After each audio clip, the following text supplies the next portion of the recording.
নমস্কার, জয় শ্রীকৃষ্ণ। গীতার আলো চ্যানেলে আপনাকে স্বাগতম। আজ আমরা আলোচনা করব শ্রীমদ্ ভগবদ গীতার প্রথম অধ্যায় 6ষ্ঠ শ্লোক।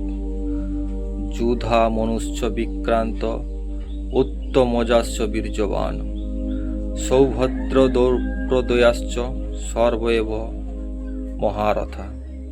দুর্যোধন বলছেন, যুধামন্যু বীর উত্তমজা, সুভদ্রার পুত্র অভিমন্যু এবং দ্রৌপদীর 5 পুত্র, এরা সকলেই মহারথী ও পরাক্রমশালী যোদ্ধা। এই শ্লোকে দুর্যোধন পাণ্ডবদের আরও কয়েকজন বীর যোদ্ধার নাম উল্লেখ করেন। বিশেষ করে অভিমন্যুর সাহস ও বীরত্ব মহাভারতে অত্যন্ত বিখ্যাত।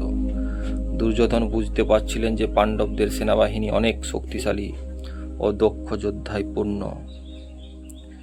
এই শ্লোক আমাদের শেখায়, সাহস, নিষ্ঠা ও কর্তব্যবোধ একজন মানুষকে মহান করে তোলে।